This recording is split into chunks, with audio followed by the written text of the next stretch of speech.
빗줄기는 세차게 쏟아지고 있었다. 서울의 번화가인 강남의 밤거리는 화려한 넌사인으로 가득했지만 지아에게는 그 빛마저도 차갑게 느껴졌다. 21살의 그녀는 낡은 우산을 움켜쥔 채 한 손으로는 젖은 외투를 여미고 다른 손으로는 거친 숨을 몰아쉬는 10살짜리 동생 재원이의 손을 잡고 있었다. 재원이는 선천성 심장병을 앓고 있었다. 이달 말까지 병원비를 내지 못하면 퇴원해야 한다는 의사의 말이 귓가에 맴돌았다. 그녀의 삶은 오직 재원이를 중심으로 돌아갔다. 대학을 포기하고 낮에는 편의점에서, 밤에는 식당 설거지 아르바이트를 하며 하루하루를 버텼다. 하지만 오늘 밤은 유독 힘들었다. 재원이의 얼굴이 창백해지며 식은땀을 흘리기 시작했다. 지아는 재원이를 꽉 끌어안고 낡은 우산을 최대한 씌워주려 애썼다. 재원아, 괜찮아. 누나가 곧 맛있는 거 사줄게. 조금만 더 참아. 그녀의 목소리는 떨렸다. 그때 저 멀리서 빛나는 한 레스토랑이 눈에 들어왔다. 라벨루나, 유명 셰프가 운영하는 고급 레스토랑으로 지아에게는 꿈에서나 볼 수 있는 곳이었다. 굶주림에 지친 재원이의 눈빛을 본 지아는 용기를 냈다. 재원아, 여기서 잠깐만 기다려줘. 누나가 금방 올게. 그녀는 재원이를 건물 벽에 기대게 한 후 떨리는 발걸음으로 레스토랑 뒷문으로 향했다. 그녀의 소원은 단 하나. 재원이에게 따뜻한 빵 조각이라도 얻어다 주는 것이었다. 주방 뒷문은 굳게 닫혀 있었다.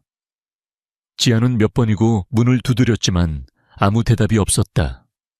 그 사이 레스토랑의 정문이 열리며 한 무리의 사람들이 나왔다. 그중 가장 눈에 띄는 것은 한 남성이었다. 검은색 맞춤 정장을 입고 차가운 눈빛으로 주변을 둘러보는 그는 마치 이 세상에 속하지 않은 사람 같았다. 그는 바로 JS그룹의 최연소 CEO 서준이었다. 그의 주변에는 비서들과 경호원들이 삼엄하게 경계를 서고 있었다. 지아는 자신도 모르게 그를 향해 발걸음을 옮겼다. 재원이의 창백한 얼굴이 눈앞에 아른거렸다.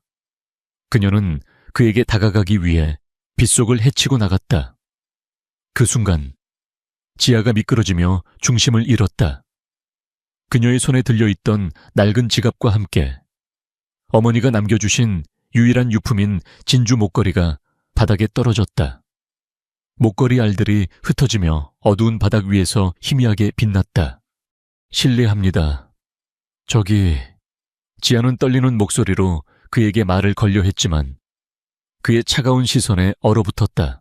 서준은 지아를 잠시 응시하더니 아무 말 없이 비서를 시켜 그녀를 외면했다.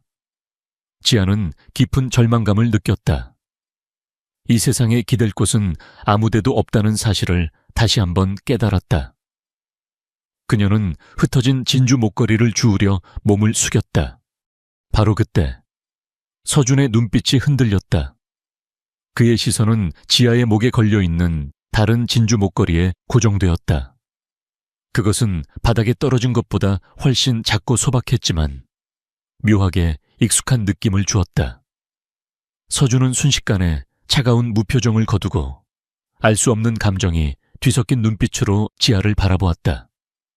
그는 걸음을 멈추고 그녀에게 다가갔다. 잠깐만. 그의 나지막한 목소리가 빗소리를 뚫고 들려왔다. 지아는 고개를 들었다. 그녀의 눈에는 희망과 두려움이 동시에 서려 있었다. 서준은 그녀의 목에 걸린 목걸이를 조심스럽게 만져보려 했다. 이 목걸이 어디서 난 겁니까? 그의 목소리는 이전과는 달리 미묘한 떨림이 있었다. 지아는 그에게서 몸을 피하며 목걸이를 감쌌다. 이건 저희 어머니가 남겨주신 거예요. 그녀의 대답에 서준의 표정은 더욱 굳어졌다. 그의 머릿속에는 오랫동안 잊고 지냈던 한 소녀의 얼굴이 스쳐 지나갔다. 그리고 그 소녀의 목에도 똑같은 진주 목걸이가 걸려 있었다. 서준은 지아에게 명함을 건네며 말했다. 내일 아침 이 번호로 연락해요. 당신의 도움이 필요합니다. 그리고 당신의 목걸이도.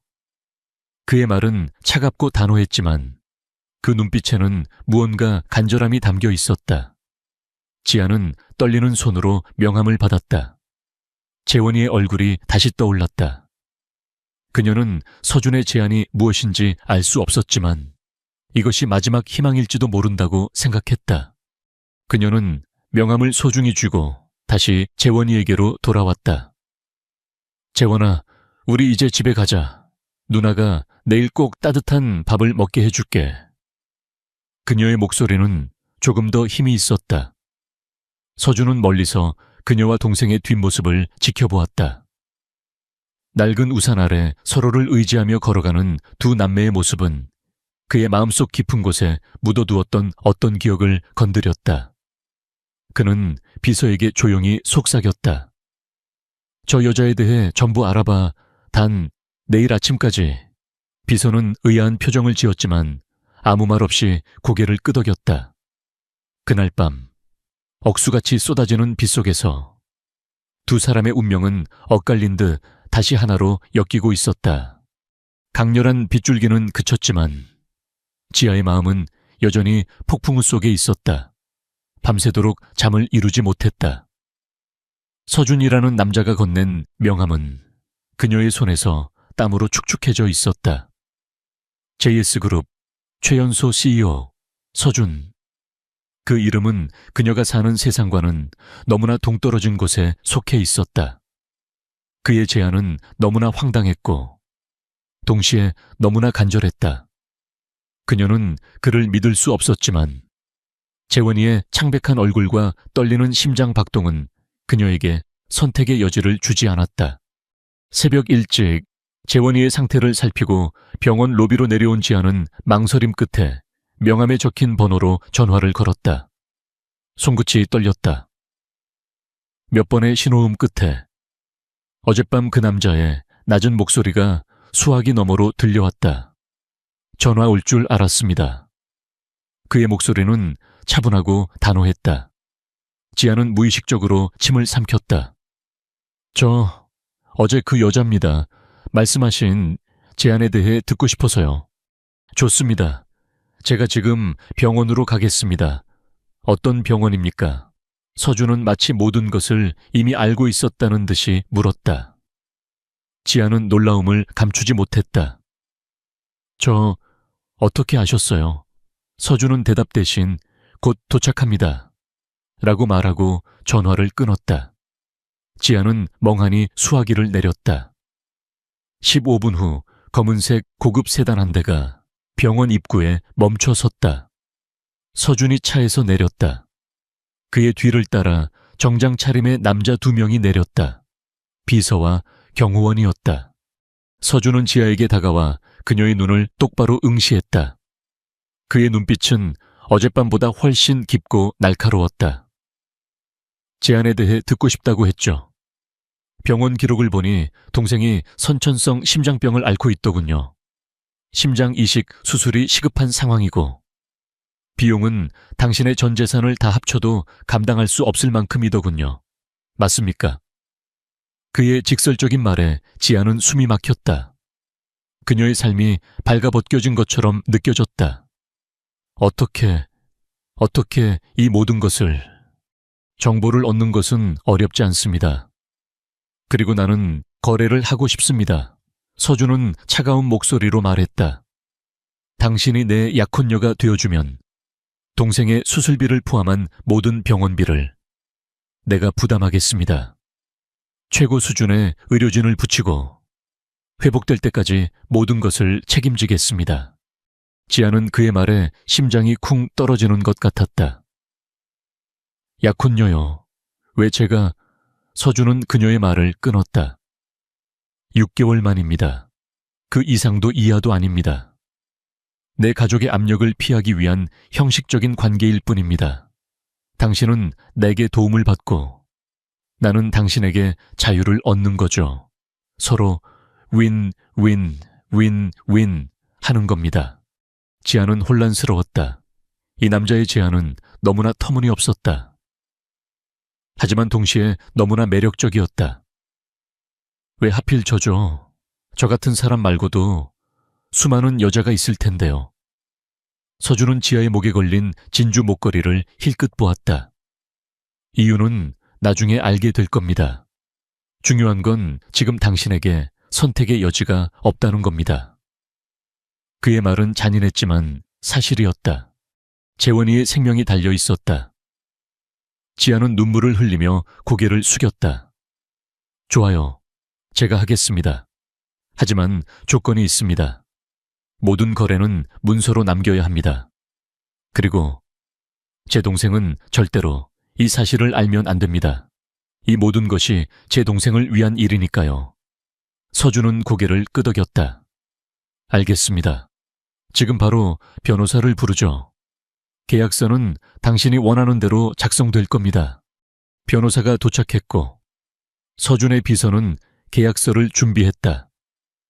계약서에는 이 계약은 6개월 동안 유효하며 서준은 지아의 동생 재원의 모든 의료비를 지원한다. 지아는 서준의 공식적인 약혼녀 역할을 수행하며 이 관계는 오직 계약적 관계로만 유지된다는 내용이 명시되어 있었다. 지아는 떨리는 손으로 계약서에 서명했다. 그 순간 그녀의 삶은 완전히 다른 궤도로 진입했다. 그녀는 이제 더 이상 가난하고 힘없는 소녀가 아니었다. 그녀는 대한민국 최고 재벌의 약혼녀가 되었다. 서명을 마친 서준은 비서에게 재원이를 최고급 병실로 옮기고 최고의 의료진을 배정하라고 지시했다. 지아는 그의 행동에 놀라움을 금치 못했다. 그의 차갑고 냉정한 표정 아래에 이런 빠른 행동력과 배려가 숨겨져 있을 줄은 몰랐다. 이제부터 당신은 이지아가 아닌 서준의 약혼녀가 되는 겁니다. 사람들은 당신이 신분 상승을 위해 나를 이용했다고 생각하겠지만 상관없습니다. 모든 비난은 내가 감당할 겁니다. 그의 말은 마치 그녀를 보호하려는 듯한 느낌을 주었다. 지아는 잠시 서준을 멍하니 바라보았다. 그의 눈빛은 여전히 알 수 없었지만 더 이상 차갑지만은 않았다. 그녀는 이제 그의 세계로 들어가야 했다. 알 수 없는 미래가 두려웠지만 재원이를 살릴 수 있다는 희망 하나만으로도 그녀는 이 모든 것을 감당할 준비가 되어 있었다. 지아의 삶은 마치 거대한 폭풍우가 지나간 뒤 갑자기 맑고 푸른 하늘 아래로 던져진 것 같았다. 며칠 전만 해도 한 달치 월세와 동생의 병원비를 걱정하며 전전긍긍하던 그녀는 이제 최고급 펜트하우스에서 눈을 떴다. 침대 시트는 부드러운 실크였고 창밖으로는 서울의 화려한 스카이라인이 한눈에 들어왔다. 모든 것이 꿈만 같았다. 그녀의 낡은 옷들은 사라지고 대신 옷장에는 그녀의 체형에 딱 맞게 제작된 수십 벌의 명품 옷들이 걸려 있었다. 하지만 이 화려함은 그녀에게 행복을 가져다 주지 못했다. 오히려 깊은 불안감을 안겨주었다. 그녀는 거울 속의 낯선 자신을 보며 두려움을 느꼈다. 이 모든 것이 계약이라는 덧없는 모래성 위에 지어진 것임을 알고 있었기 때문이었다. 매일 아침 그녀를 깨우는 것은 화려한 햇살이 아니라 그녀의 불안감과 이질감이었다. 서준은 그녀의 새로운 삶에 무심한 듯 했다. 그는 바쁜 일정으로 인해 펜트하우스에 거의 머무르지 않았고 두 사람의 소통은 주로 비서인 김 팀장을 통해 이루어졌다. 김 팀장은 그녀에게 에티켓, 패션, 언어 등 상류 사회의 모든 것을 가르쳤다. 그녀는 스펀지처럼 모든 것을 흡수했다. 이 모든 것이 재원이를 위한 일이라 생각하며 억지로라도 자신을 채찍질했다. 첫 번째 공식적인 행사는 JS그룹 창립 50주년 기념 파티였다. 지아는 김 팀장이 골라준 순백의 드레스를 입고 서준의 옆에 섰다.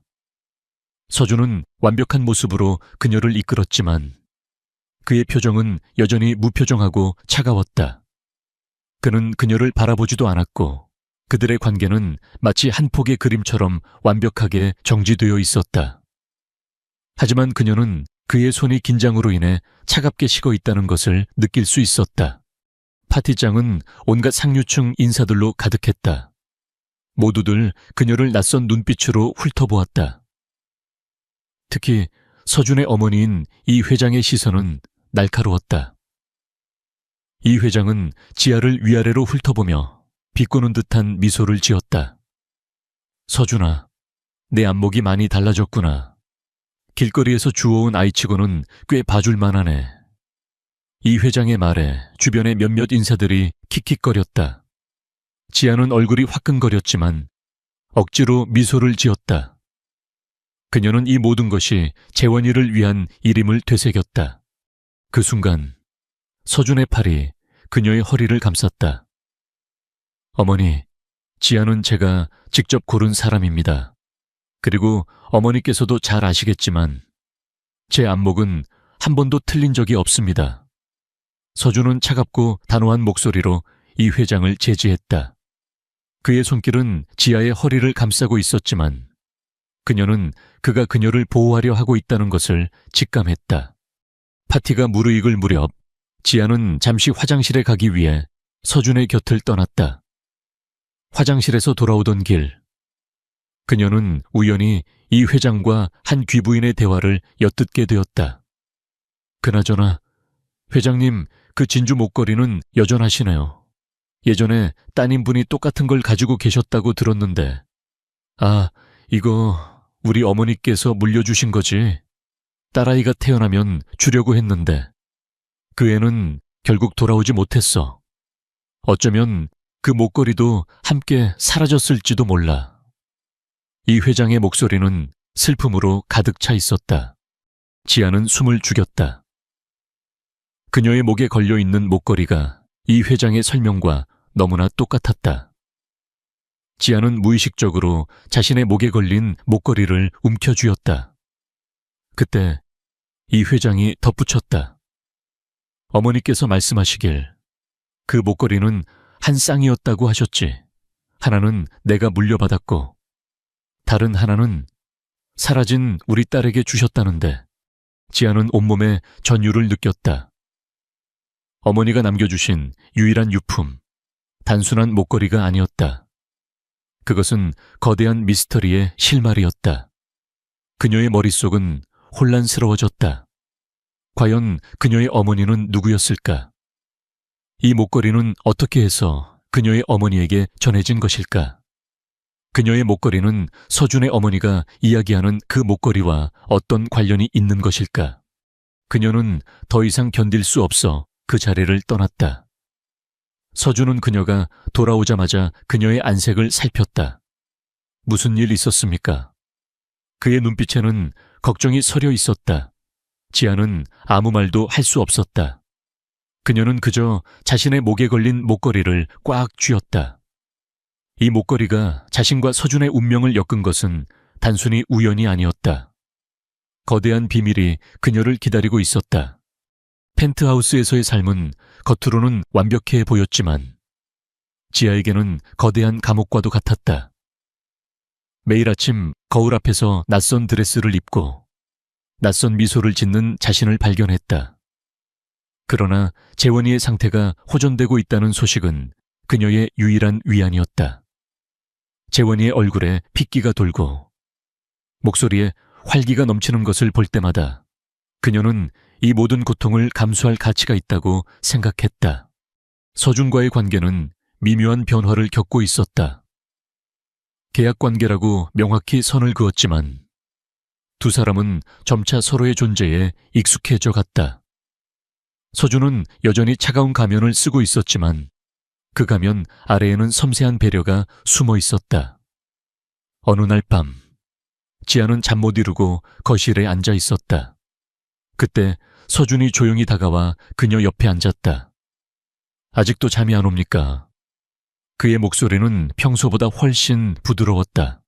네, 익숙해지지가 않아서요. 지아는 솔직하게 대답했다. 서준은 아무 말 없이 그녀에게 따뜻한 차 한 잔을 건넸다. 걱정하지 마세요. 곧 익숙해질 겁니다. 사람들은 원래 적응의 동물입니다. 그의 말은 무심했지만 그녀는 그가 자신을 위로하고 있다는 것을 느낄 수 있었다. 그의 작은 배려는 계속되었다. 지아는 그의 방에서 우연히 오래된 책을 발견했는데 그 책은 그녀가 학창시절 읽고 싶어 했던 책이었다. 그녀가 흥미를 보이자 서준은 다음 날 새 책을 사다 주었다. 읽고 싶어 하는 것 같아서요. 그는 마치 아무렇지 않은 듯 말했다. 또한 지아가 재원이를 보러 병원에 갈 때마다 그는 개인 운전기사를 붙여주었다. 그녀가 그에게 감사 인사를 할 때면 그는 항상 계약에 포함된 사항입니다. 라고 대답하며 거리를 두려고 했다. 하지만 지아는 그가 자신을 위해 마음을 쓰고 있다는 것을 알 수 있었다. 어느 날 그녀는 재원이와 함께 병원 정원에서 산책을 하고 있었다. 그때 재원이가 갑자기 말했다. 누나, 서준 형아는 진짜 좋은 사람인가 봐. 병원 아줌마들이 그러는데 형아가 나한테 제일 좋은 약이랑 치료를 받게 해주고 있대. 그리고 누나한테도 되게 잘해준다고 소문이 났어. 재원이의 순수한 말에 지아는 마음이 따뜻해졌다. 그러나 이 평화로운 관계는 서준의 전 여자친구 유진의 등장으로 깨졌다. 유진은 유명한 패션 그룹의 상속녀로 서준과 오래 사귀었던 사이였다. 그녀는 지아를 발견하자마자 경멸하는 눈빛으로 훑어보았다. 서준 씨, 이 여자애는 누구야? 당신 취향이 이렇게 변했어. 유진은 지아를 향해 노골적인 적대감을 드러냈다. 길거리에서 주워온 촌스러운 애를 데리고 다니는 거야. 웃기지 마. 네가 가질 수 있는 건 오직 이 몸뿐이야. 지아는 유진의 모욕적인 말에 상처받았지만 겉으로는 담담한 척했다. 그녀는 자신이 서준의 약혼녀가 아닌 그저 계약관계에 불과하다는 것을 알고 있었기 때문이었다. 그러나 유진은 끈질기게 그녀를 괴롭혔다. 파티장에서 그녀에게 와인을 쏟고 SNS에 지아를 비꼬는 글을 올렸다. 지아는 이 모든 것을 묵묵히 견뎠다. 그녀는 싸울 이유가 없었다. 그녀에게 중요한 것은 오직 재원이뿐이었다. 유진은 서준을 찾아가 지아와의 관계를 추궁했다. 서준 씨, 그 여자애랑 무슨 관계야? 단순히 계약 관계라고 내가 알던 서준 씨는 그렇지 않았어. 그 여자애는 당신을 사랑하지 않아. 오직 돈 때문에 당신 옆에 붙어 있는 거야. 서준은 유진의 말에 흔들리지 않았다. 유진 씨, 더 이상 지아 씨에 대해 함부로 말하지 마세요. 그녀와 나는 계약 관계가 맞지만 그 계약은 당신이 생각하는 것과는 다릅니다. 서준의 단호한 태도에 유진은 분노했다. 그녀는 지아를 파멸시키기 위해 어떤 짓이든 할 준비가 되어 있었다. 그녀는 지아의 과거를 파헤치기 시작했다. 그리고 놀라운 사실을 발견했다. 지아가 과거에 불법적인 심부름을 한 적이 있다는 것을 알게 된 것이다.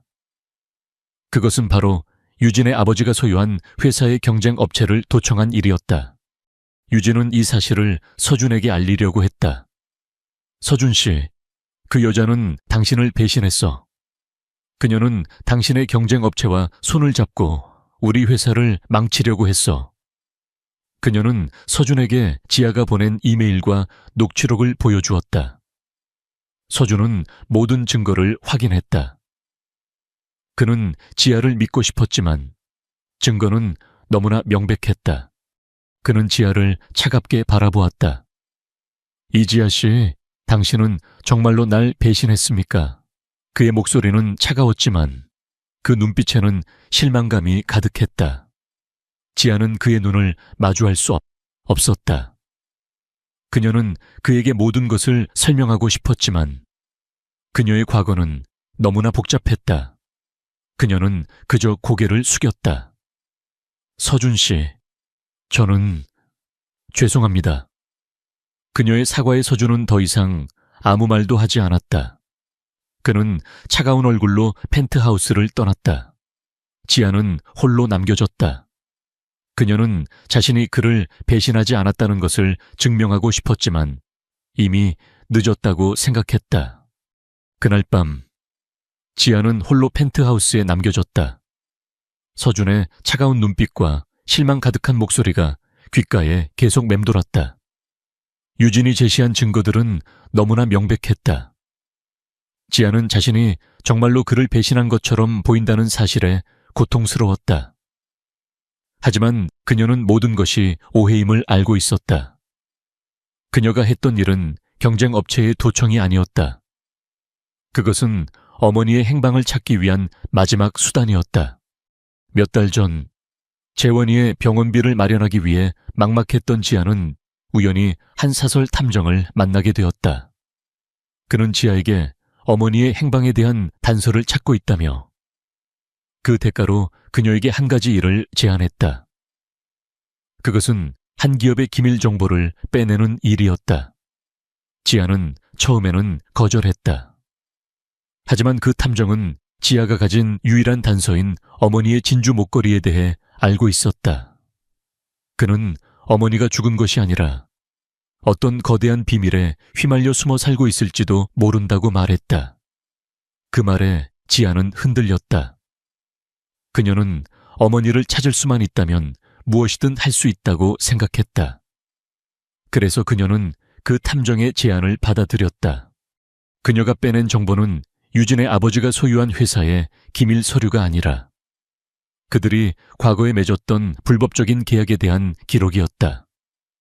그녀는 그 계약서에서 서준의 어머니인 이 회장의 이름과 서명을 발견했다. 그리고 그 옆에는 강겨진이라는 낯선 이름이 적혀 있었다. 지아는 그 이름이 어머니의 이름임을 직감했다.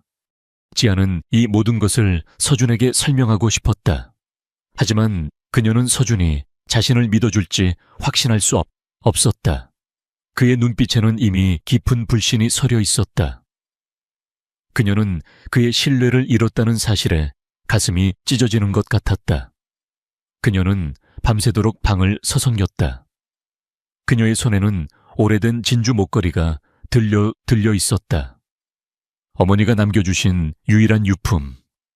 이 목걸이는 그녀의 삶의 모든 고통과 비밀을 담고 있는 듯했다. 다음 날 아침, 지아는 서준에게 모든 것을 솔직하게 털어놓기로 결심했다. 그녀는 그를 만나러 JS그룹 본사로 향했다. 그러나 서준은 그녀를 만나주지 않았다. 비서인 김 팀장이 그녀를 가로막았다. 서준 대표님은 지금 바쁘십니다. 그리고 대표님께서 지아 씨를 다시 보지 않겠다고 하셨습니다. 계약도 오늘부로 해지됩니다. 지아는 충격을 받았다. 아니요. 저에게는 할 말이 있어요. 오해예요. 저는 그분을 배신하지 않았어요. 지아는 울부짖었지만 김 팀장은 냉정했다. 모든 것은 서준 대표님의 지시입니다. 재원이의 병원비는 앞으로도 계속 지원될 겁니다. 하지만 계약은 끝났습니다. 더 이상 찾아오지 마세요. 지아는 절망에 빠졌다. 그녀는 서준의 진심을 알고 싶었다. 그가 정말로 자신을 버린 것인지 아니면 다른 이유가 있는 것인지. 그녀는 본사 앞에서 밤늦도록 기다렸다. 밤이 깊어지고 거리에 인적이 끊겼을 때 서준이 건물에서 나왔다. 그는 지아를 발견하고도 모른 척 지나치려 했다. 서준 씨, 지아는 그를 불렀다. 서준은 잠시 멈춰 섰지만 뒤돌아보지 않았다. 할 말이 있다면 전화로 하세요. 그의 목소리는 차가웠다. 지아는 그의 뒤에 서서 울먹였다. 서준 씨, 저는 당신을 배신하지 않았어요. 저는 어머니를 찾으려고 했던 거예요. 그 탐정이 어머니가 살아계실지도 모른다고 했어요. 그리고 이 목걸이가 단서라고 했어요. 당신 어머니가 말씀하신 그 목걸이와 제 목걸이가 같은 거라고 했어요. 지아의 말에 서준은 천천히 몸을 돌렸다. 그의 눈은 붉게 충혈되어 있었다. 무슨 소리 하는 겁니까? 내 어머니는 죽었다고. 그는 말을 잇지 못했다. 지아는 자신의 목걸이를 보여주며 말했다. 어머니는 이 목걸이를 저에게 주셨어요. 그리고 이 목걸이는 당신 어머니가 말씀하신 그 목걸이와 같은 거예요. 어머니는 당신 어머니의 친동생이셨대요. 지아는 떨리는 목소리로 모든 것을 털어놓았다. 서준은 지아의 말에 충격을 받았다. 그의 머릿속은 혼란스러웠다. 어머니가 죽었다고 믿었던 동생이 살아있었다니, 그리고 그녀의 딸이 바로 자신의 눈앞에 있었다니, 그는 지아의 목에 걸린 목걸이를 조심스럽게 만져보았다. 그의 손끝이 떨렸다. 우리 어머니, 이름이 강효진이 아니야. 서준의 말에 지아는 놀랐다. 네, 하지만 그 서류에. 서준은 고개를 저었다. 그 서류는 조작된 겁니다. 그 탐정은 우리 회사의 경쟁업체가 고용한 스파이였습니다. 그들은 당신을 이용해 나를 끌어내리려고 했던 겁니다. 서준의 말에 지아는 모든 것이 퍼즐처럼 맞춰지는 것을 느꼈다. 유진이 그토록 자신을 미워했던 이유, 서류가 위조된 이유, 그리고 서준이 자신을 떠나려고 했던 이유까지. 그는 자신을 보호하기 위해 모든 것을 감당하려 했던 것이다. 지아는 눈물을 흘리며 서준의 품에 안겼다. 미안해요. 서준 씨, 제가 바보 같았어요. 서준은 그녀를 꽉 끌어안았다. 그의 품은 따뜻하고 안정적이었다. 괜찮습니다. 지아 씨 잘못이 아니에요. 내가 당신을 제대로 보호해주지 못해서 미안합니다. 그는 그녀의 머리를 쓰다듬으며 말했다. 그날 밤, 두 사람은 빗속에서 서로의 진심을 확인했다. 그들의 관계는 더 이상 계약이 아니었다. 그것은 서로를 향한 진심이었다. 지아는 자신이 서준에게 안겨있다는 사실을 깨닫자마자 얼굴이 붉어졌다. 그는 그녀를 잠시 안고 있다가 조심스럽게 그녀를 놓아주었다. 그의 눈은 여전히 붉게 충혈되어 있었지만 이전의 차가움 대신 따뜻하고 복잡한 감정이 뒤섞여 있었다. 이리 와요. 지아 씨, 내 차에 타요. 그의 목소리는 나지막했지만 단호했다. 지아는 아무 말 없이 그의 뒤를 따랐다. 차 안에서 서준은 지아에게 따뜻한 차 한 잔을 건네고 직접 담요를 덮어주었다. 미안해요. 내가 너무 성급하게 판단했습니다. 유진의 말을 섣불리 믿어버렸습니다.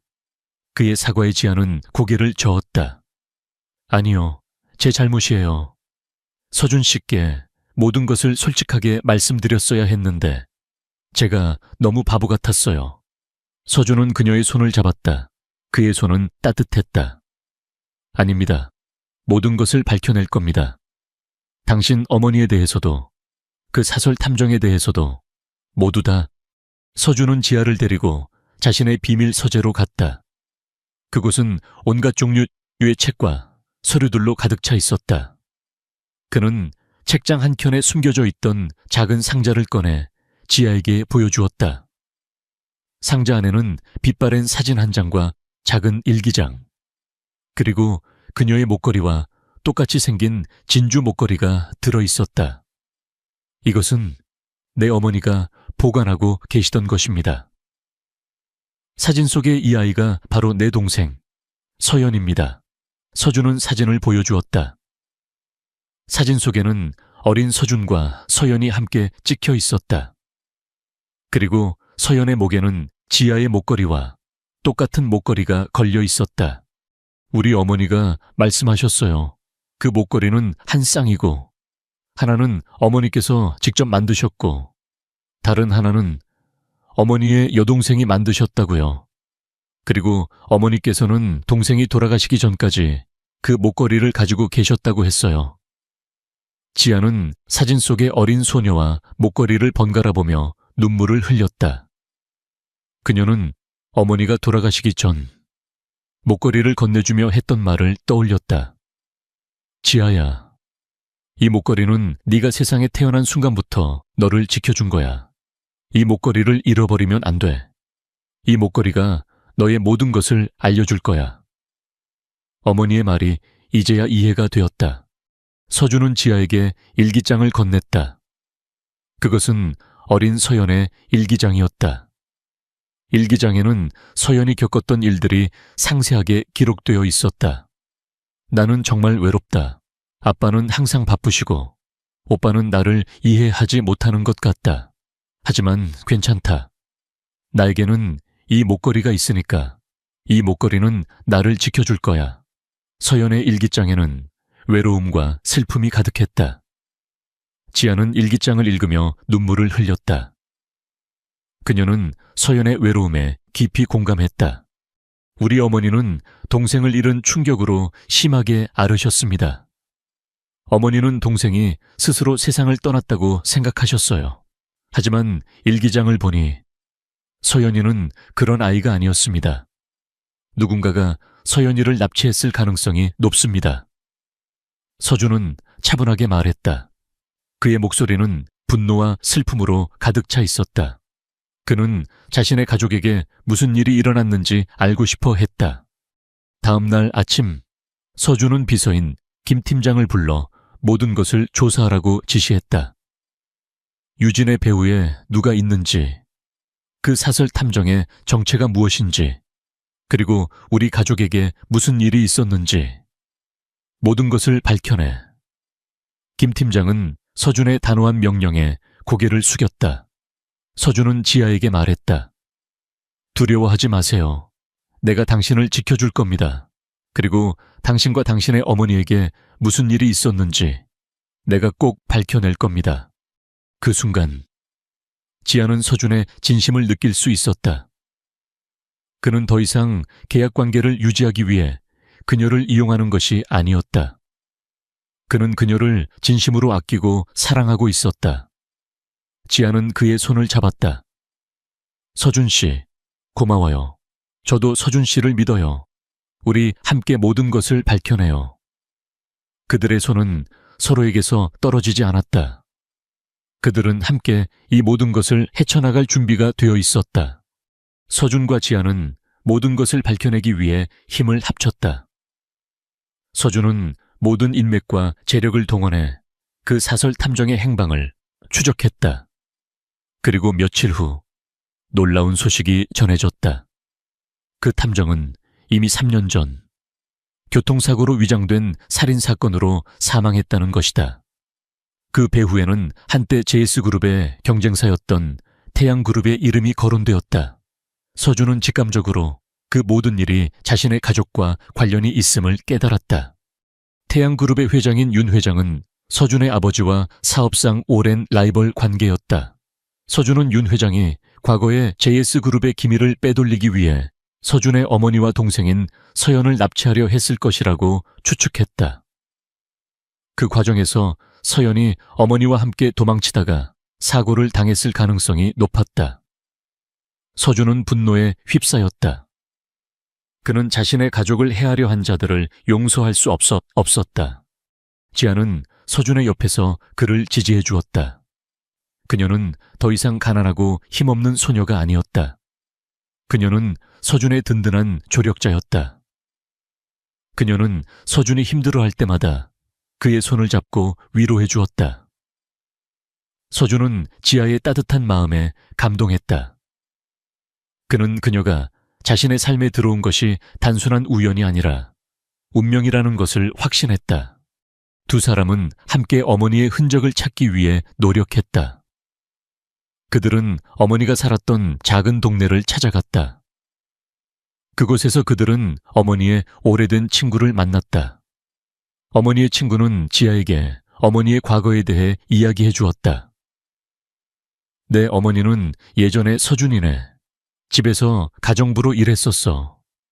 그때 서준이 어머니께서 네 어머니를 친동생처럼 아껴주셨지.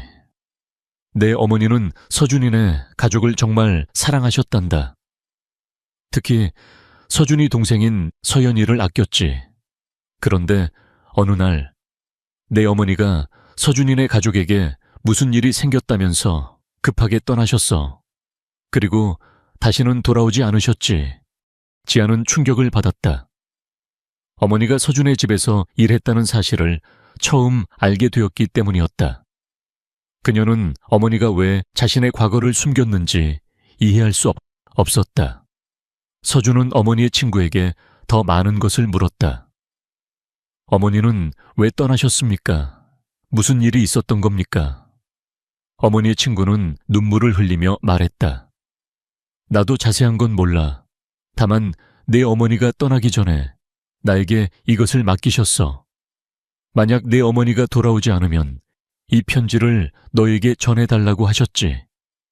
그녀는 작은 상자를 꺼내 지아에게 건넸다.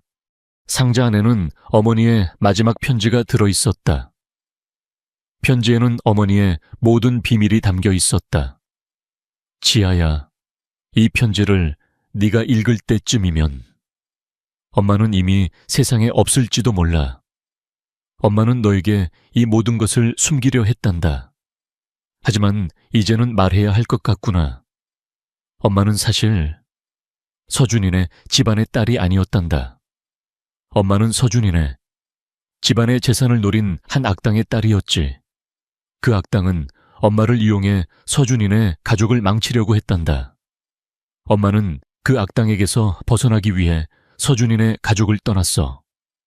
하지만 그 악당은 엄마를 끝까지 쫓아왔고 결국 엄마는 너를 데리고 도망쳐야 했단다. 미안하다. 지아야, 모든 것이 엄마 때문이야. 편지를 읽은 지아는 충격에 휩싸였다. 그녀는 어머니가 그런 과거를 가지고 있었다는 것을 믿을 수 없었다.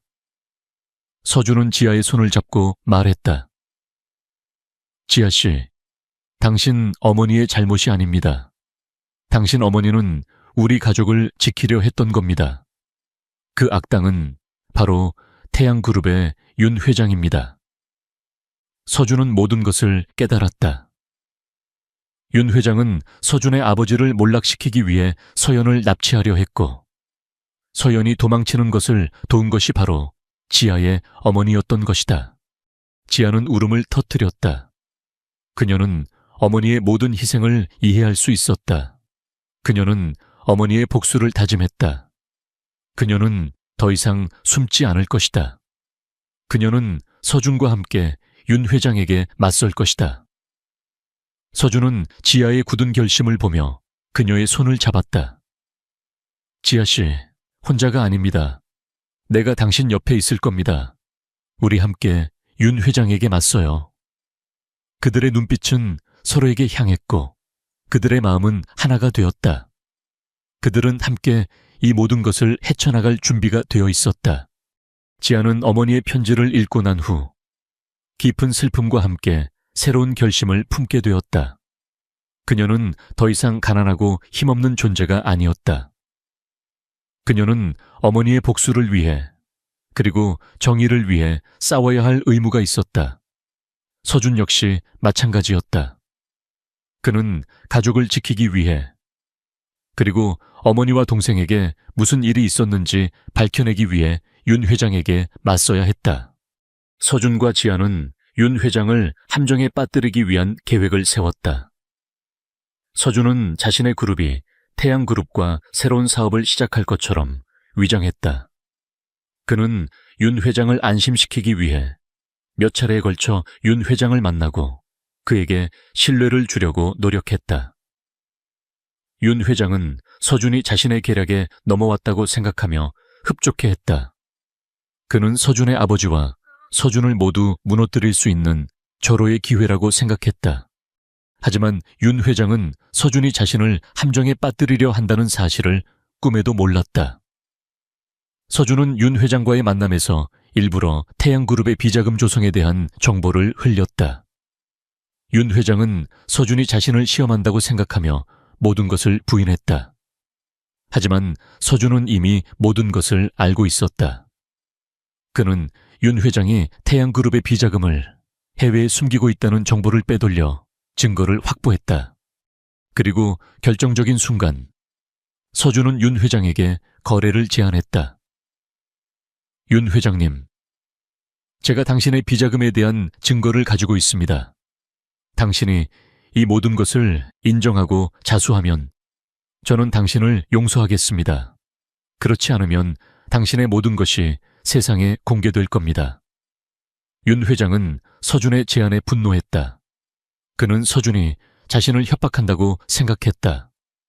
이 건방진 놈, 네가 나를 협박해. 내가 누군지 알고 나는 네 아버지를 몰락시킨 사람이야. 서준은 미소를 지으며 말했다. 윤 회장님, 당신은 착각하고 있습니다. 당신이 내 아버지를 몰락시켰다고 생각하는 것은 당신의 오만입니다. 당신이 한 짓은 내 어머니와 동생을 납치하려 한 것뿐입니다. 당신은 내 가족을 망치려고 했지만 실패했습니다. 그리고 이제 당신의 모든 죄가 밝혀질 겁니다. 서준의 말에 윤 회장은 공포에 질렸다.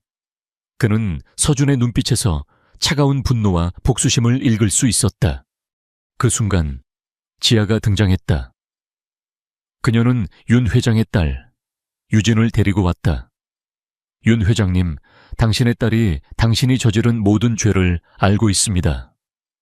당신은 당신의 딸에게까지 상처를 주었습니다. 당신은 당신의 가족을 파멸로 몰고 간 것입니다. 지아의 말에 윤 회장은 충격을 받았다. 그는 자신의 딸이 자신의 죄를 알고 있다는 사실에 무너져 내렸다. 유진은 아버지의 죄를 알고 울음을 터뜨렸다. 윤 회장은 결국 모든 것을 포기했다. 그는 서준과 지아에게 무릎을 꿇고 용서를 구했다. 미안하다. 내가 잘못했다. 나를 용서해다오.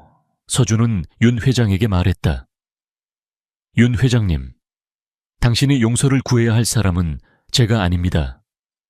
당신이 용서를 구해야 할 사람은 당신의 딸과 당신이 해친 내 어머니와 동생입니다. 윤 회장은 울음을 터뜨렸다. 그는 자신의 죄를 뉘우치며 경찰에 자수했다. 모든 것이 해결되었다. 지아는 어머니의 복수를 이루었고 서준은 가족의 아픔을 치유했다. 그들은 서로를 바라보았다. 그들의 눈빛에는 사랑과 존경이 가득했다. 그들은 더 이상 계약 관계가 아니었다. 그들은 서로의 상처를 치유하고 서로의 아픔을 이해하는 영혼의 동반자였다. 서준은 지아의 손을 잡고 말했다.